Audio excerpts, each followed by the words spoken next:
이 시간 은혜 받으실 하나님의 말씀은 마태복음 11장 28절에서 30절입니다.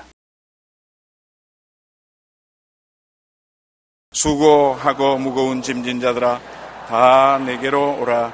내가 너희를 쉬게 하리라. 나는 마음이 온유하고 겸손하니 나의 멍에를 메고 내게 배우라. 그리하면 너희 마음이 쉼을 얻으리니 이는 내 멍에는 쉽고 내 짐은 가벼움이라 하시니라. 아멘.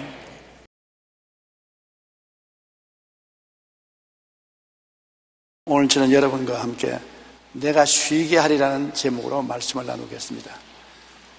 현대사회의 한 사회학자는 현대사회의 특징을 세 가지로 요약해서 말하고 있습니다. 첫째는 콘크리트 사회인 것입니다. 현대 도시인들이 아파트, 빌딩, 콘크리트 속에 갇혀 있다 보니 마음과 생각도 콘크리트처럼 굳어져 버렸어요.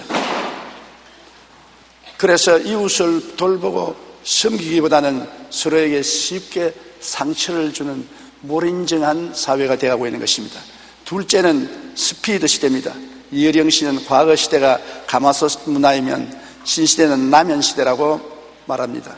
가마솥은 부글부글 끓여서 오랜 시간 만에 음식을 해먹는데 라면은 그냥 뜨거운 물에 타가지고 휘저어서 먹어버립니다. 그래서 현대 시대는 깊이가 없는 그런 시대가 되어 있는 것입니다. 오늘날은 누구나 빨리를 추구하면서 급해지기 시작했다는 것입니다. 뭘 해도 빨리 해라, 빨리 먹어라, 빨리 소지해라, 빨리 갔다 오너라. 빨리가 오늘 현대 입술에 발린 말입니다. 셋째는 스트레스 시대입니다.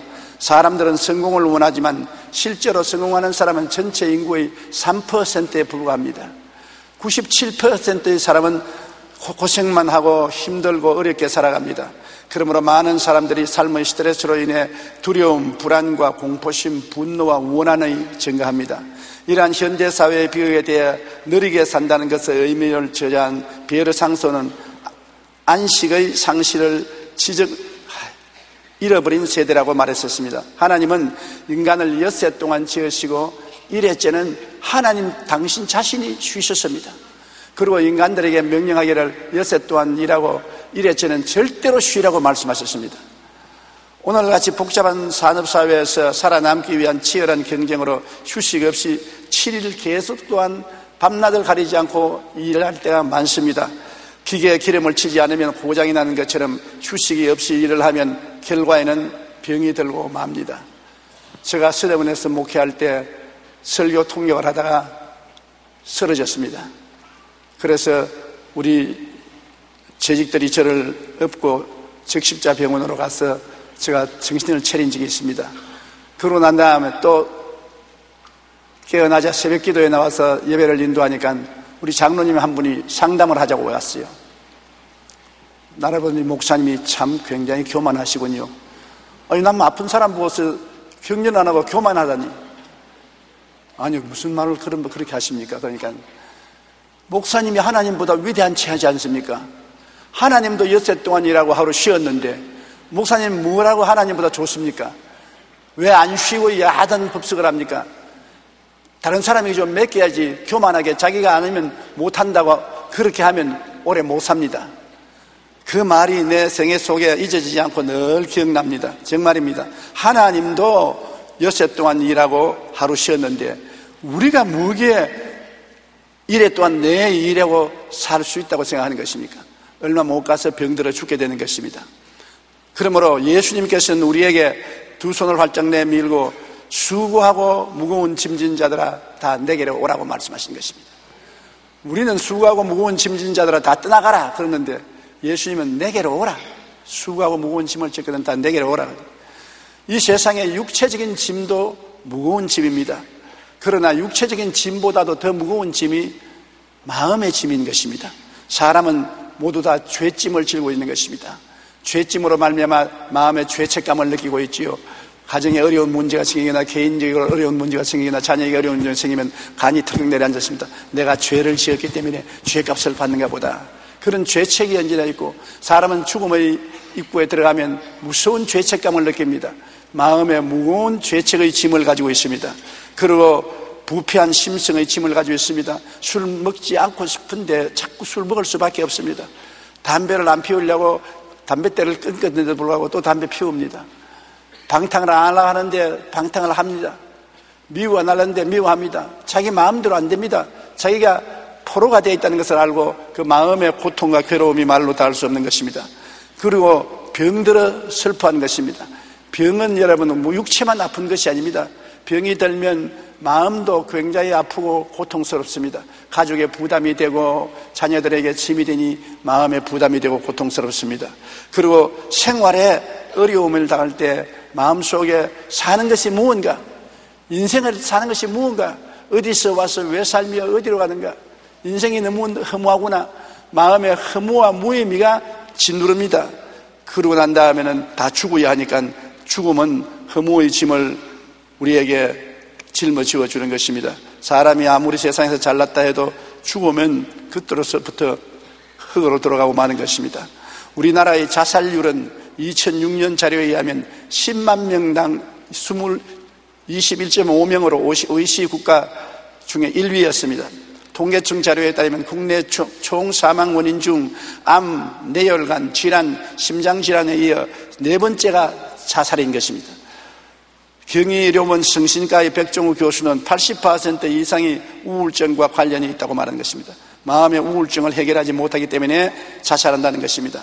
국민보건공단 통계 분석에 따르면 우울증을 앓는 사람은 해마다 증가해 2007년도에는 47만 명, 2006년도보다 7.2% 늘었고 2008년 우울 환자는 2007년에 비해 5% 이상 늘었던 것으로 추정합니다.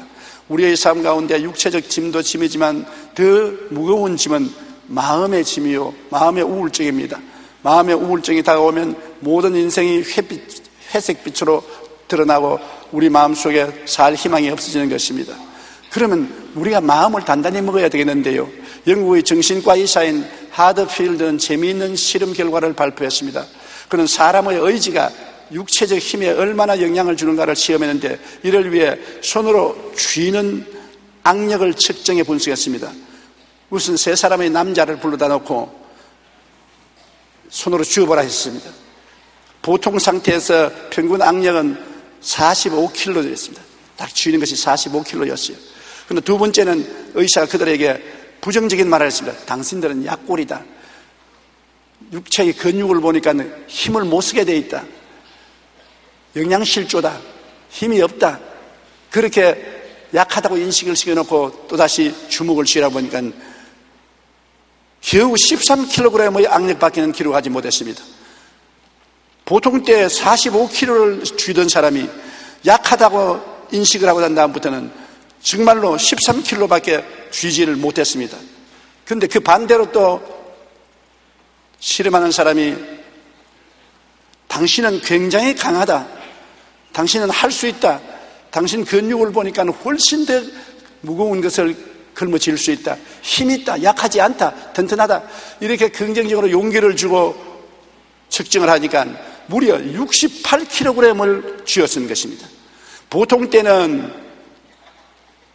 45kg를 쥐고 약하다는 생각이 들어오면 13kg를 쥐던 사람이 강하다고 일컬어서 용기를 줘놓으면 68kg을 졌다고 하는 것입니다. 이것은 우리가 가진 힘의 절반 이상은 마음가짐에 달려있다는 것입니다. 마음에 내가 못한다, 안 된다, 할 수 없다면 완전히 연약해지는 것입니다. 그러나 마음에 강하고 할 수 있다, 하면 된다, 해보자, 하나님이 같이 계신다, 할 수 있거든요. 무슨 말이냐, 믿는 자에게 능치 못하심이 없다고 하면 굉장히 강한 힘이 생겨나는 것입니다. 그러므로 마음이 우리의 육체의 생활에 굉장한 영향을 미친다는 것을 볼 수 있는 것입니다. 나는 할 수 있다 하면 된다, 해보자 라고 긍정적인 마음을 가질 때는 능치 못할 일이 없지만은 나는 못나고 할 수 없다는 부정적인 마음을 가질 때는 그 무엇이나 하나 이룰 수 없습니다. 육체도 짐도 짐이지만 더 무거운 짐은 마음의 짐인데 마음이 약해지면 육체적으로 모든 생활이 다 미약해지고 마는 것입니다. 그러므로 예수님께서는 수고하고 무거운 육체의 짐을 진 사람도 마음의 짐을 진 사람도 다른 데 가지 말고 내게로 오라. 왜? 예수님은 우리에게 힘을 줄 수 있기 때문인 것입니다. 용기와 힘과 희망을 줄 수 있기 때문에 예수님을 모시면 연약한 사람이 강하게 되고 강한 사람은 얼마든지 더 강하게 될 수가 있다는 것입니다. 이사야 32장 2절에 예수님을 어떻게 표현했냐면 또 그 사람은 광풍을 피하는 곳, 폭우를 가리우는 것 같을 것이며 마른 땅의 냇물 같을 것이며 곤비한 땅의 큰 바위 그늘 같으리라. 야, 이런 사람이 어디 있습니까? 광풍을 피하는 사람, 폭우를 가리우는 것 같은 사람, 마른 땅의 냇물 같은 사람, 곤비한 땅의 큰 바위 그늘 같은 사람, 그분이 바로 예수라고 말한 것입니다. 광풍을 피한다는 것은 뭡니까? 광풍이라는 것은 지상에 옆으로 닥치는 환란의 풍파인 것입니다. 바울이 탄 배가 지중해에서 유라굴라의 풍랑을 만나 거의 침몰할 당한 것처럼 우리도 인생을 살면은 환란과 고통의 풍파가 광풍처럼 다가오는 것입니다. 도저히 정신을 차릴 수 없는 시련과 환란이 연이어 다가오는 것입니다. 오늘날 온 세계는 경제적인 광풍을 만나서 미국을 위시해서 구라파할 것 없이 모두 다 어찌할 바를 모르고 자왕우왕하고 있는 것입니다. 잠언서 1장 27절에 너희의 두려움이 광풍같이 임하겠고 너희의 재앙이 폭풍같이 이르겠고 너희에게 근심과 슬픔이 임하리라. 시편 50편 15절에 환난 날에 나를 부르라. 내가 너를 건지리니 내가 나를 영화롭게 하리라. 이렇게 광풍이 불 때도 하나님은 나를 부르라. 내가 너를 광풍을 피하게 만들어주겠다는 것입니다. 우리가 지혜나 총명이나 모략과 재능을 가지고 광풍을 피하려고 하면 피하지 못합니다. 하나님이 광풍을 피하게 해야 피할 수가 있는 것입니다. 시편 46편 1절로 3절에 하나님은 우리의 피난처시요 힘이시니 환난 중에 만날 큰 도움이시라. 그러므로 땅이 변하든지 산이 흔들려 바다 가운데 빠지든지 바닷물이 솟아나고 뛰놀든지 그것이 넘침으로 산이 흔들릴지라도 우리는 두려워하지 아니하리로다. 왜? 하나님이 여러분의 피난처입니다. 하나님이 여러분의 힘이 되시는 것입니다. 환난 날에 만날 큰 도움이 되는 것입니다. 환난 날에 다른 데를 찾아가지 말고 하나님 아버지께로 찾아가야 되는 것입니다. 그렇기 때문에 시편 23편 4절에 내가 사망의 음침한 골짜기로 다닐지라도 해를 두려워하지 아니할 것은 주께서 나와 함께 계십니다. 주의 지팡이와 막대기가 나를 안위하시나이다. 사망의 음침한 골짜기, 지책을 분간할 수 없는 어려운 곳에도 내가 주님을 알면은 주님이 눈에 안 보이고 귀에는 안 들리고 손에 잡을 수 없어도 같이 계신 것을 믿습니다. 그러면 주님이 함께 계셔서 주님의 지팡이로 우리를 인도하고 막대기로 원수를 치고 우리에게 해를 받지 않도록 만들어 주겠다는 것이니 광풍을 피하게 하는 우리 주님이 얼마나 놀랍고 좋으신 하나님이신 것입니까? 그리고 폭우를 가리우는 곳이라고 말한 것입니다. 폭우라는 것은 하늘에서 쏟아지는 것인데 하나님의 심판을 말하는 것입니다. 하나님의 진노를 말하는 것입니다. 히브리서 9장 27절에 한 번 죽는 것은 사람에게 정해진 것이요 그 후에는 심판이 있으리라. 오늘날 하나님이 어디 계시냐? 하나님 믿지 말고 내 주먹을 믿으라는 사람도 죽음에 이르면 별 도리 없이 하나님의 엄청난 심판을 받게 되고 지옥으로 떨어지게 되는 것입니다. 하나님은 우리가 살아있는 동안에는 회개할 기회를 주고 오래 기다리지만은 우리의 날수가 다 차고 죽게 될 때는 하나님이 심판하시는 것입니다. 그러나 이 심판을 피하게 할 수 있도록 예수님을 보내셔서 예수님이 우리의 폭우를 가리우는 존재가 된 것입니다. 요한복음 3장 11절에 하나님이 그 아들을 세상에 보내신 것은 세상을 심판하리 하심이 아니요 그로 말미암아 세상이 구원을 받게 하리 하심이라. 심판이 쏟아질지라도 예수님 안에 있으면 구원을 받게 된다는 것입니다. 그것은 잘난 사람만 구원받는 게 아닙니다. 누구든지 저를 믿으면 멸망하지 않고 영생을 얻겠다고 말씀하신 것입니다.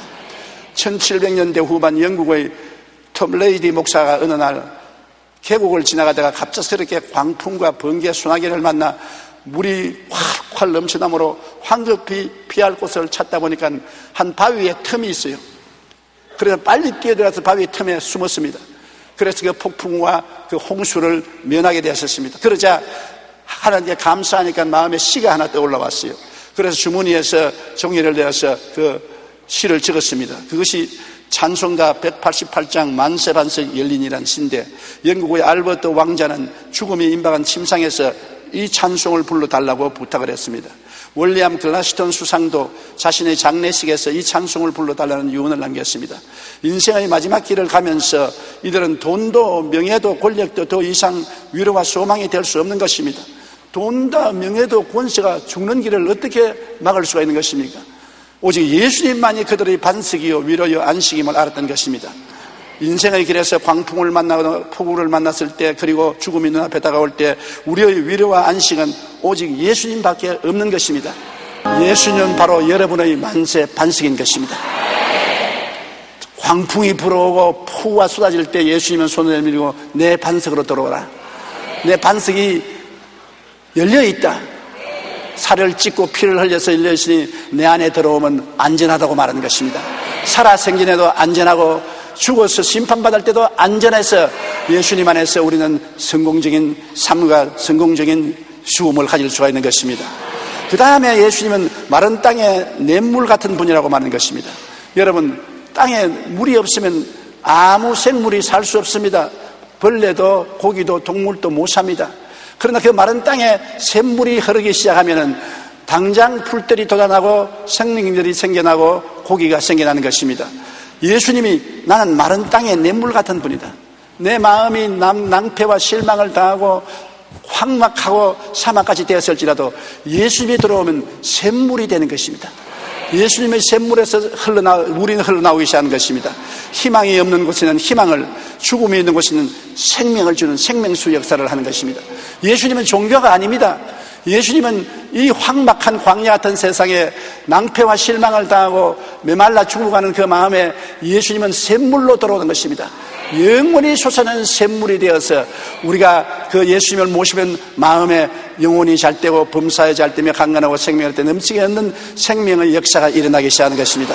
요한복음 4장 14절에 내가 주는 물을 마시는 자는 영원히 목마르지 아니하리니 내가 주는 물은 그 속에서 영생하도록 솟아나는 샘물이 되리라. 여러분, 가슴에 손을 한번 얹어 보십시오. 그 안에 예수님이 샘물로 영원히 거하시는 것입니다. 다른 것 찾지 말고 그 예수님을 찾으면 예수님을 위해서 여러분의 생명을 주되 풍성해 주는 은혜가 넘쳐나는 것입니다. 요한복음 14장 6절에 예수께서 이르시되 내가 곧 길이요 진리요 생명이니 나로 말미암지 않고는 아버지께로 올 자가 없나니라. 예수님만이 우리의 길이 되고 진리가 되고 생명이 되기 때문에 예수님 한 분 붙들면 천국 가는 것입니다. 어떤 분이 제게 이런 질문했습니다. 성경을 다 알지 못해도 천국 갑니까?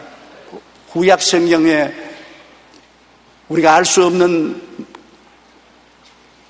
말씀이 많이 있는데 그 몰라도 천당 갑니까? 그래서 제가 하는 말은 예수만 믿으면 천당 간다. 난 놓고 기억자가 몰라도 우리의 구원은 예수님을 통해서 오지 지식을 통해서 오지 않는다. 많이 알므로 구원받는 건 아니다. 믿음으로 구원받는데 누구를 믿느냐? 하나님의 아들 예수님을 내 구주로 믿기만 하면 구원을 받는 것입니다. 하나님이 세상을 이처럼 사랑하사 독생자를 주시니 누구든지 지식이 있는 자나 지식이 없는 자나 잘난 자나 못난 자나 할 것 없이 저를 믿으면 영생을 얻으리라. 그 은혜를 인하여 믿음으로 말미암아 구원을 얻었은즉 이것이 너희에게서 난 것이 아니라 하나님의 선물이라. 행위에서 난 것이 아니니 누구든지 자랑치 못하게 하려 함이라. 하나님이 은혜의 선물로 구원을 주시기 때문에 믿기만 하면 여러분이 구원을 받게 되는 것입니다. 그리고 이 예수님은 곤비한 땅에 큰 바위 그늘이라고 말한 것입니다. 곤비한 땅이란 뭡니까? 광야를 여행하는 사람이 땀 흘리고 지쳐 배가 고파 쓰러져서 이제는 그대로 내버려두면 죽을 수밖에 없습니다. 햇빛은 내리 쪼이고 땀은 계속 나고 흙이 져서 숨을 쉴 수가 없는데 바로 근처에 큰 바위가 그늘을 지고 있는 것입니다. 불불 기어가서 바위 밑에 들어가니까 당장 시원하고 바위 밑에 샘물도 나오고 거기에서 물도 마시고 정신을 차리고 기운을 차릴 수가 있는 것입니다. 인생길 험하고 마음 지쳐 살아갈 용기 없어질 때 삶을 재생하는 곳이 바로 예수 그리스도인 것입니다. 예수님의 품에 안기면 그 세상의 뜨거운 햇빛에서 피할 수 있고 광야의 메라고 메마른 땅에서 피할 수가 있고 탁탁한 메마른 공기에서 피할 수가 있는 것입니다. 이사야 40장 31절에 오직 야훼를 앙망하는 자는 새 힘을 얻으리니 독수리가 날개치며 올라감 같을 것이요 다른 박제라도 곤비치 아니하고 걸어가도 피곤하지 아니하리로다. 새 힘, 우리가 세상에서 얻는 힘이 아닌 것입니다. 밥 먹고 얻는 힘이 아닌 것입니다. 세상에 약을 먹고 얻는 힘이 아닌 것입니다. 성령으로 말미암아 주는 새 힘인 것입니다. 독수리같이 날개치며 올라가도 피곤치 아니하고 일이 바빠서 달려가도 곤비치 아니하고 일이 잘 되어서 천천히 걸어가도 피곤하지 아니하는 새로운 힘이 되는 것이 예수님인 것입니다. 그리고 셋째로 예수님이 말씀하기를 너희가 내게로 오면은 내가 너를 쉬게 해주겠다고 말하는 것입니다. 일을 하고 난 다음 피곤할 때 쉰다는 것은 얼마나 큰 축복인지 말로 형용할 수 없어요.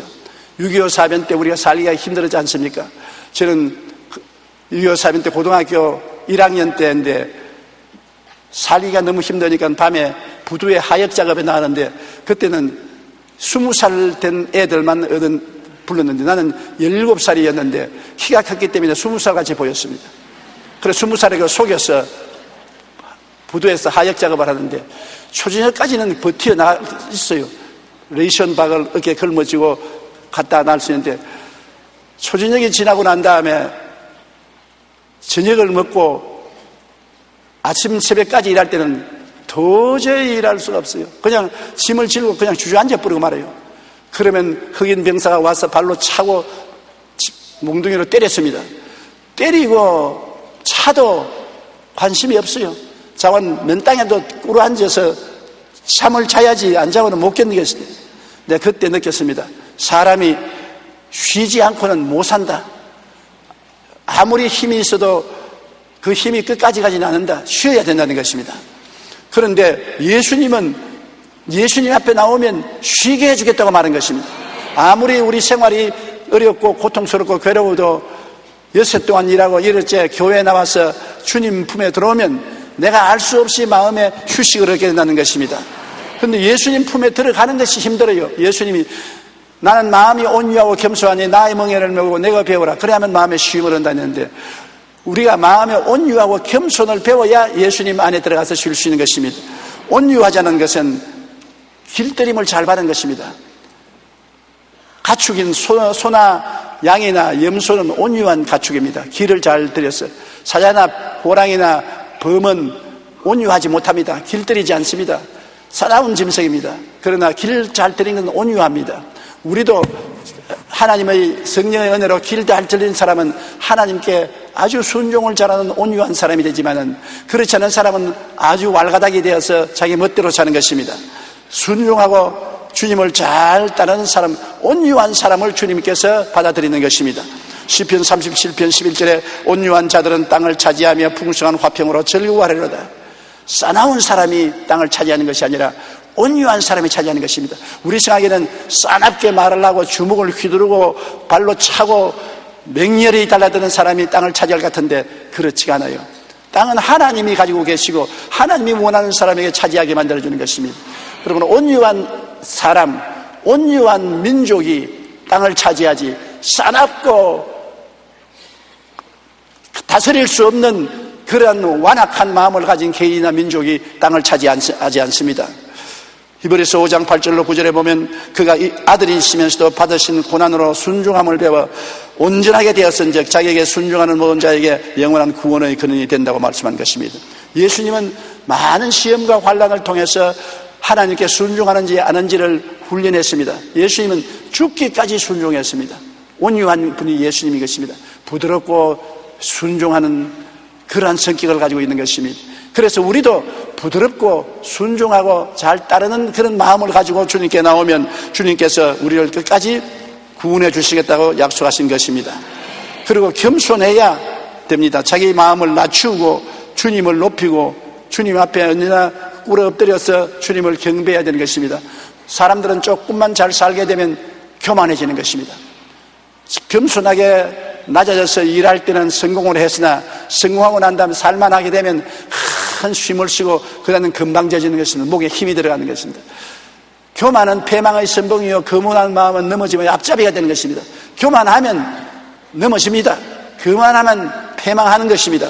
그러므로 겸손하게 되어야 주님 품에 들어갈 수 있는 것입니다. 베드로전서 5장 6절로 7절에 하나님의 능하신 손 아래서 겸손하라. 때가 되면 너희를 높이시리라. 너희 염려를 다 주에게 맡겨라. 이는 그가 너를 돌보심이라. 겸손하게 따라가면 때가 오면 주님께서 우리를 높여주시는 것입니다. 성경에도 그렇지 않습니까? 제가 나를 사랑하니 내가 저를 건지리라. 제가 내 이름을 아니 내가 저를 높이겠다고 말하는 것입니다. 하나님은 여러분이 높임을 받기를 원하지만 먼저 낮아져야 그 다음 높아지는 것입니다. 산도 골이 깊으면 산도 높습니다. 골이 평평하면 산도 높지 않습니다. 우리가 많은 시험과 환난을 당해서 깨어지고 내 중심이 무너지고 주님께 순종하고 겸손하게 낮아지면 하나님이 높이 들어서 축복을 해주고 사용하게 되는 것입니다. 마음이 온유하고 겸손하면 하나님께서 축복해 주시는 것입니다. 한 선교사님이 기차 여행을 하고 있었습니다. 그런데 앞에 앉은 사람이 너무나 낙심을 하고 얼굴이 창백하고 지금이라도 기차에서 뛰어내릴 것 같은 그런 기분을 가지고 있었습니다. 그래서 형제님, 예수를 믿고 하나님을 의지하면 수고하고 무거운 짐을 맡기고 마음의 평안을 얻을 수 있습니까? 불난 집에 바람 부채질하는 격이군. 당신 내 처지에 있어 보십시오. 하나님이 어디 계세요? 하나님이 계시면 이런 고통을 당하게 해요. 그래서 선교사님이 포켓도에 손을 넣어가지고서 만년필을 끄잡아냈어요. 기차가 막 흔들리는데 만년필을 들고서 당신이 연필을 하면 이 상에 세워 보십시오. 당신 나를 조롱하는 거요. 이렇게 흔들리는 기차의 앞에 밥상에 만년필을 세우라니 어떻게 세운단 말이에요? 나는 세울 수 있어요. 어디 세워보세요. 두 손을 잡고 세웠지 않습니까? 이 사람이 사람을 어떻게 먹여? 두 손으로 세우는 게 세우지겠네요. 못 세우더라도 두 손으로 하면 세워지는 것처럼 인생도 혼자는 못 설 때 주님의 손이 붙잡으면 설 수가 있다니까요. 그래서 그 사람이 크게 감동을 느꼈다는 이야기를 들었습니다. 그렇습니다. 우리 힘으로는 아무리 해도 못 섭니다. 그러나 주님이 우리를 붙들어주면 우리가 세워지는 것입니다. 시편 91편에 제가 손으로 너를 붙들어 발이 돌에 부딪히지 않게 해주겠다고 말한 것입니다. 여러분, 우리가 주께 의지하면 주님은 책임지고 우리를 붙들어서 세워주시는 줄 믿으시기를 바랍니다. 그러면 하나님께서 우리를 통하여 환난과 풍파를 몰아쳐도 하나님이 붙들어 주어서 움직이지 않고 버림당하지 않게 만들어주는 것입니다. 그 다음 주님은 나의 멍에를 메고 내게 배우라고 했었습니다. 예수님 멍에 밑에 들어가서 온유하고 겸손하게 삶을 배우라. 주님의 멍에는 뭡니까? 십자가인 것입니다. 주님은 십자가에서 우리 죄와 부패와 질병과 저주와 죽음을 다 짊어졌습니다. 그리고 우리 보고 하는 말이 너 짐을 내게 맡기고 온유하고 겸손하게 내 멍에 밑에 들어오너라. 나와 함께 가자. 중동에서는 밭을 갈 때 언제나 어미소 멍에 밑에 새끼소를 같이 넣어서 밭을 갑니다. 새끼소가 온유하게 순종하고 따라가는 것을 가르치기 위해서 어미소 목에다 길말을 걸어놓고 그 옆에다가 새끼소를 넣었어요. 일어나! 어미소가 잔뜩 힘을 내고 땀을 뻘뻘 흘리면서 멍에를 끕니다. 근데 새끼소는 하나도 안 무겁거든. 엄마가 지금 왜 저렇게 땀을 흘리고 야단이야? 나는 아주 가벼운데. 왜? 멍에가 엄마 목에 걸렸지 자기 목에 안 걸려 있습니다. 그냥 멀리서 보니까 목에 걸렸지만 엄마 멍에 밑에 들어가서 따라가니까 자기는 쉽고 가볍게 걸어갑니다. 엄마만 땀을 흘립니다. 우리의 수고하고 무거운 짐은 예수님이 걸머졌습니다. 십자가에다 걸머졌고 우리가 예수님께 온유하게 순종하고 겸손하게 낮아서 따라가면 예수님의 십자가 밑에서 우리는 쉽고 가볍게 인생을 걸어가는 것입니다. 수고하고 무거운 짐은 주님의 십자가에 다 얹혀져 있는 것입니다. 성경에는 그렇기 때문에 수고하고 무거운 짐진 자들은 내게로 오라. 마음의 짐, 육체의 짐, 생활의 짐을 짊어지고 내게 와서 내게 맡겨라. 짐은 내게 맡기고 내 밑에 들어와서 순종하고 온유하게 따라가면 너는 쉽고 평안하게 인생을 살 수 있다. 이 어려운 세상에 쉽고 편안하게 인생을 살 수 있는 것이 얼마나 놀랍습니까? 빌립보서 2장 6절로 8절에 예수님은 근본 하나님의 본체이시나 하나님과 동등됨을 취할 것으로 여기지 아니하시고 오히려 자기를 비워 종의 형체를 가지사 사람들과 같이 되셨고 사람의 모양으로 나타나 자기를 낮추시고 죽기까지 복종하셨으니까 십자가에 죽으심이라. 사람으로 오셔서 겸손하게 낮아져서 십자가에 매달려 인간의 모든 죄와 불의, 추악과 저주, 절망과 죽음을 대신 짊어진 것입니다. 그렇기 때문에 주님께서는 우리의 구원자가 되고 우리를 돕는 자가 될 수 있는 것은 우리의 짐을 주님께서 짊어지셨기 때문인 것입니다. 이러므로 예수님의 멍에는 예수님께는 수고하고 무거운 멍에지만 우리에게는 쉽고 가볍습니다. 왜?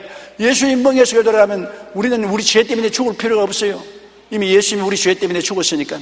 우리의 부패 때문에 우리가 쫓겨나갈 필요 없습니다. 예수님이 몸을 찢고 피를 흘려 부패를 다 청산했으니까요. 우리가 우리 병 때문에 우리가 병을 걸머지고 고생할 필요 없습니다. 주님이 우리 위해서 채찍에 맞았기 때문에. 우리가 저주를 걸머지고 몸부릴 필요가 없습니다. 주기에서 저주를 받은 바 되사 십자가에 매달렸기 때문에. 나무에 달린 자마다 저주하려 된다고 하셨는데 예수님이 저주를 받아 나무에 매달렸기 때문에 우리가 죽는다고 고생할 필요 없습니다. 주님이 죽었다가 부활하심으로 우리는 주님의 품에 안겨서 공짜로 죽었다가 쉽게 부활해서 천국에 갈 수 있는 것입니다. 모든 것이 쉽습니다. 죄 용서받고 거룩하게 되고 치료받고 축복받고 쉽게 죽어 부활해서 영원한 천국을 얻는 쉽고 가볍게 인생을 사는 것은 예수님의 십자가 멍에 밑에 들어가는 것입니다. 그러므로 시편 55편 22절에 내 짐을 야훼께 맡기라. 그가 너를 붙드시고 의인의 요동함을 영원히 허락지 아니하시리라. 시편 68편 19절 날마다 우리 짐을 지시는 주 곧 우리 구원의 하나님을 찬송할지어다. 옛날에만 걸머진 게 아니라 오늘날 현재 이 자리에서 우리의 짐을 걸머지는 것입니다. 주님께서는 십자가의 멍에를 우리에게 내놓으면서 자, 너 짐을 여기다 맡겨라. 너의 죄짐을, 너의 불의와 추악의 짐을, 너의 질병의 짐을, 너의 저주의 짐을, 너의 절망의 짐을, 너의 죽음의 짐을 자, 여기 내 어깨에 맡겨라. 그리고 나와 같이 걸어가자. 사람들은 네가 십자가를 걸머진 것 같지만은 너는 쉽고 가볍게 인생을 살아갈 수 있다. 그렇게 말씀하는 것입니다. 얼마나 주님의 은혜가 고맙고 감사한지 말로形容할 수 없습니다. 이 세상 삶은 오늘 또 불안, 초조, 절망 등으로 피곤하고 곤비합니다. 그러나 예수님 앞에 나와서 예수님의 은혜를 깨닫고 예수님께 의지하면 마음과 생활에 쉼을 얻게 되는 것입니다. 수고하고 무거운 짐진 자들아 다 내게로 오라. 내가 너희를 쉬게 하리라. 나는 마음이 온유하고 겸손하니 나의 멍에를 메고 내게 배우라. 그리하면 너희 마음에 쉼을 얻으리니 나의 멍에는 쉽고 나의 짐은 가볍다고 말씀한 것입니다. 예수 그리스도는 어제나 오늘이나 영원토록 동일하신 것입니다. 볼지어다 내가 세상 끝날까지 너와 같이 있으라. 그냥 주님과 같이 있는 거 아닙니다. 주님은 십자가를 걸머지고 우리와 같이 계시는 것입니다. 왜냐하면 우리의 짐을 대신 짊어지셨고 또 지금도 짊어지기 위해서 십자가의 멍에를 걸머지고 우리에게 와 계신 것입니다. 그러므로 우리는 예수님을 종교적으로 믿지 말고 형식적으로 믿지 말고 살든지 죽든지 흥하든지 망하든지 성하든지 쇠하든지 주님께 맡기고 의지하고 믿고 순종하고 따라가는 여러분 되시기를 주님 이름으로 축원합니다. 우리 고개 숙여 기도드리겠습니다. 전능하신 아버지 하나님, 인생 사는 그 자체가 수고하고 무거운 짐입니다. 정신적인 짐이 너무나 무거워 우울증에 걸려서 스스로 목숨을 끊는 사람도 많고 육체적인 짐도 너무 무거워서 견딜 수가 없고 고통이 한없이 많은 세상에 살고 있는 것입니다. 누가 이 짐을 대신 짊어질 수 있습니까? 예수님이 하나님인데 사람으로 오셔서 사람이 못 지는 짐을 주님이 짊어지고 우리와 같이 인생을 살아감을 생각할 때 감사합니다. 내가 너희를 고아와 같이 버려놓지 않겠다고 말씀하신 주님, 주님께서 성령으로 오셔서 오늘 또 십자가에 우리의 짐을 다 짊어져 주심을 감사합니다. 겸손하게 온유하게 주님을 따라오라고 말씀하신 것입니다. 주여, 우리가 겸손하고 온유하게 주를 따라가겠습니다. 주께 모든 짐을 맡깁니다. 주님께서 우리를 붙들어 세워주시옵시고 모두 다 쉽고 가볍게 감사하게 인생을 살아가게 도와주시옵소서. 예수님 이름으로 기도합니다. 아멘.